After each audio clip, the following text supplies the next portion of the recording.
आपको पढ़ाया ना मैंने फीमर, टीबिया। तो पहले ज्वाइंट दिखा देते हैं। बोन तो देखे ही है अपने, बोन को तो देखने का जरूरत नहीं है ना, बोन देखने का जरूरत है, पहले बोन ही दिखा देंगे करके। Yes ma'am. ये फीमर है, जो बच्चे नए हैं वो देख लें, ये फीमर है, फीमर है, ये इंटीरियर व्यू है, ये पोस्टीरियर व्यू है। इंटीरियर पोस्टीरियर पता है? हाँ, फोन ही पहले ऑन रखोगे ना तो पहले पढ़ लो। मैम ब्लॉकर है ये तो। ब्लॉगर का ज्यादा टाइम नहीं होता है, स्नैपर्स बनना, स्नैपचैट वाला कुछ सेकंड का होता है, बस हो गया।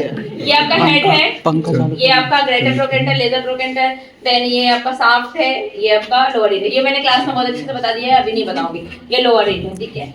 ये फीमर है, स्कैपुला है, स्कैपुला है, इंटीरियर व्यू है, पोस्टीरियर व्यू है, दैट्स इट।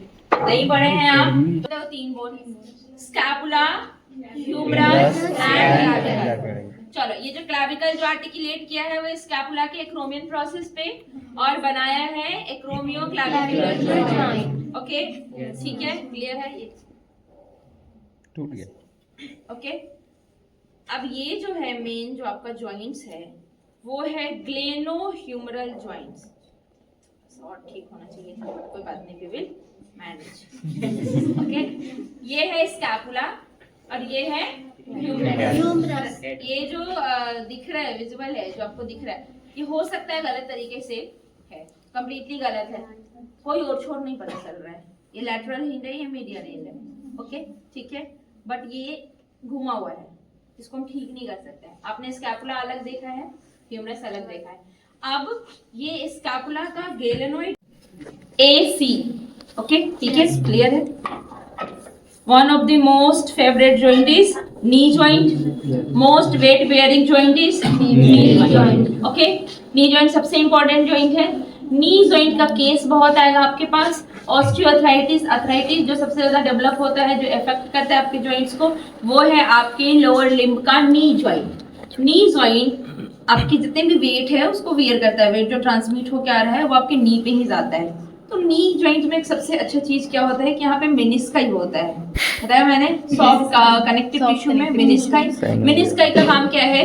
दोनों आर्टिकुलर सरफेस के ऊपर लेयर्स पे चढ़े होते हैं। मेनिस्काई क्या, देखो ये बोन है टीबिया, कौन सा? टीबिया। ये बोन है फीमर, कौन सा बोन है? फीमर। अब देखो बीच में ये क्या लगा हुआ है? Soft connective tissue, articular tissue जो आर्टिकुलेट करवा रहा है, मेनिस्काई लगा होता है। तो दोनों के बीच में मेनिस्काई होता है, कैप्सूल्स ऊपर से लेयर चढ़े होते हैं। अब देखो अगर ये मेनिस्काई ऐसा घिस जाएगा, हट जाएगा, खराब हो जाएगा, तो क्या होगा? ये बोन और ये बोन आपस में फ्रिक्शन करेंगे। जब फ्रिक्शन करने लगेगा तो आपके पास पेशेंट आएगा, उसका घुटना टेढ़ा हो जाएगा, उसके घुटने में बहुत पेन होगा, चल नहीं पाएगा। देखो गलती से ये थोड़ा सा फ्रिक्शन हो गया है, बट हम मैनेज कर लेंगे। बोलेंगे ऑलरेडी आपका खराब हमारा नहीं है, हमारा आपने वीडियो में हो सकता है कर भी देने की दिक्कत नहीं, हम बोलेंगे बना रहे थे, हो गया। चलिए, तो ये इसका ऑलरेडी पहले से टूटा हुआ था भाई, बट ये आप मान लीजिए इसका है। ये एंटीरियर पार्ट है, एंटीरियर व्यू। ओके, फीमर जब पढ़ाऊंगी, टीबिया जब पढ़ाऊंगी, उससे मैं आपको बताऊंगी कि ये टीबिया है और ये फीमर है। दोनों के बीच में जब तक मेनिस्काई रहेगा तभी तक घुटना अच्छे से काम करेगा।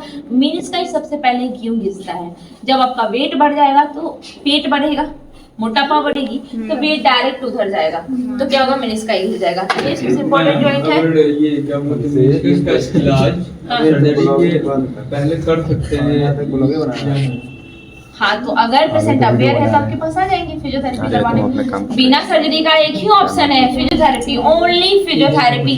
थेरेपी मतलब फिजियो, टीपीटी, दो हाँ। नहीं, मेनिस्कस को रीजनरेट नहीं किया जा सकता, वो तो हमारा गॉड गिफ्टेड है। अब इस मेनिस्काई घिसने की वजह से जो सिम्टम आया है उसको हम ठीक करेंगे। सिम्टम क्या आएगा? दोनों के बीच में फ्रिक्शन होंगे।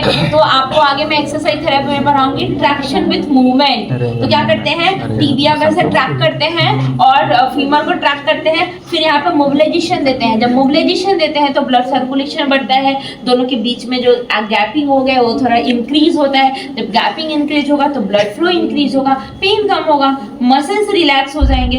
तो हम अपना टेक्निक लगा सकते हैं। मेनिस्काई कैसे बनाएंगे? सर्जन थोड़ी है, सर्जन में क्या करते हैं, आप इधर किया सर्जरी किया, आर्टिफिशियल मेनिस्काई डाल देते हैं। अब वो आर्टिफिशियल मेनिस्काई में थोड़ा सा दूसरा पैर से भी तो डालता है। दूसरा पैर वाला नहीं दूसरा पैर मैंने तो ठीक किया है, टोटली रिप्लेसमेंट। तो तुम यंग हो ना, तुम्हारा मेनिस्कस अभी हेल्दी है, ठीक है। अगर आप फिट हैं तो थोड़ा कम होगा, सिम्टम उसका बाहर नहीं दिखेगा। अगर आप फिट नहीं है, हेल्दी नहीं है, अनफिट है, वेट ज्यादा हो गया है, कोलेस्ट्रॉल लेवल बढ़ गया है, आप वर्क नहीं कर रहे हैं, एक्टिविटी नहीं कर रहे हैं, तो आपका मेनिस्कस ऐसे ही घिसने वाला है, चला जाएगा। लेकिन मेनिस्कस एक न एक टाइम पे सभी का कमजोर होना वाला है, ठीक है। लिगामेंट्स फिर उसका स्ट्रांग नहीं रहते हैं, स्टेबिलिटी नहीं होती है जॉइंट्स में, लिगामेंट्स इस साइड से रहता है। तुम्हारा लिगामेंट टीयर हुआ था ना?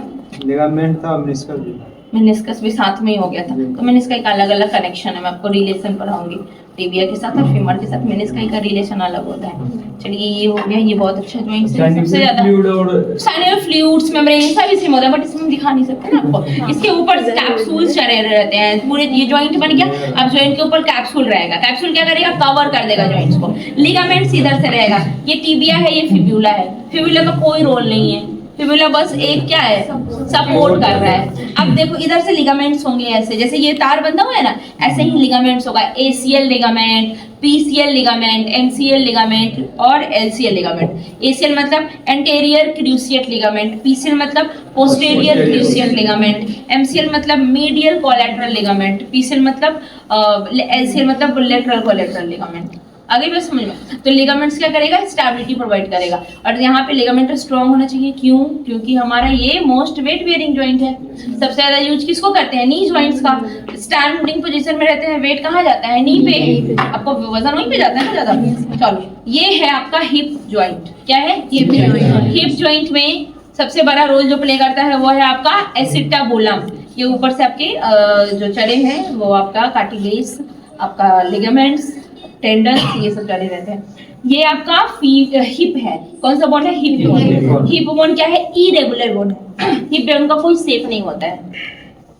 हिप बोन में लैटरल साइड में, हिप बोन के लैटरल साइड में स्लाइटली पोस्टेरियर आपके एसिटाबुलम कैविटी होता है। क्या होता है? एसिटाबुलम। जैसे यहाँ पे गैलेनोइड कैविटी था शोल्डर में, वैसे ही हिप में एसिटाबुलम कैविटी होता है। उस एसिटाबुलम कैविटी में हेड ऑफ फीमर आर्टिकुलेट करता है। हेड ऑफ फीमर आर्टिकुलेट करता है और बनता है hip joint. Okay, hip joint और शोल्डर जॉइंट मतलब जीएच जॉइंट, ग्लेनोह्यूमरल जॉइंट होमोलोगस है। Ball and socket type of joint है। ये भी ball and socket type of joint है। दिखा ये इसके अंदर देखो, इसके ऊपर ना कुछ चढ़ा हुआ है, तो दिखा नहीं पाएंगे। देखो यहाँ पे ये है ना एसिटाबुलम। देखो कितने अच्छे से कलर किया हुआ है, पढ़ाया ना सीनियर को, तो ये कलर्ड है। देखो ये एसिटाबुलम है। इसी ये ऊपर से तो आपके लेयर्स चढ़ गए तो दिखा नहीं पा रही हूँ। इसी एसिटाबुलम में हेड ऑफ फीमर जाएगा। ओके, ये है सॉकेट और ये है बॉल। बॉल एंड सॉकेट हो गया। वैसे ही आपका सॉकेट तो इसमें अच्छे से दिख नहीं रहा है, बट कोई बात नहीं, इसको हम सॉकेट मान लिए। ये है सॉकेट और ये है बॉल। बॉल एंड सॉकेट हमारे बॉडी में दो है, हिप और जीएच। ओके, ये हो गया। इसको हम बताएंगे, इसका बहुत बड़ा रोल है। चलो ये जॉइंट्स है, ये जॉइंट्स है। अब ये क्या है? ये भी आपका एंकल, जो कि वेट को ये भी वियर करता है। नी के बाद अगर वेट कहीं जाता है तो है एंकल पे। जब आप चलते चलते पैर ऐसा ट्विस्ट हो जाता है तो क्या होता है? एंकल स्ट्रेन हो जाता है। ये एंकल है। एंकल में मेन आपका टार्सल बोन, जिसमें ये कैल्केनियम आपका जो हील निकला हुआ है ना पीछे की तरफ हील, वो ये कैल्केनियम बोन है। ओके ओके, ठीक है। और फिर जैसे आप कार्पल पढ़े हैं वैसे टार्सल पढ़ेंगे। ये आपका टीबिया है। टीबिया और टार्सल बोन मिलके एंकल बनाता है। और ये फिट है टार्सल, मेटाटार्सल, फैलेंजेस। ओके, हाँ। में अगर ब्लॉकेज हो जाएगा तो फर्टिलाइज नहीं होगा एग। फैलोपियन ट्यूब के थ्रू ही स्पर्म आता है और फर्टिलाइज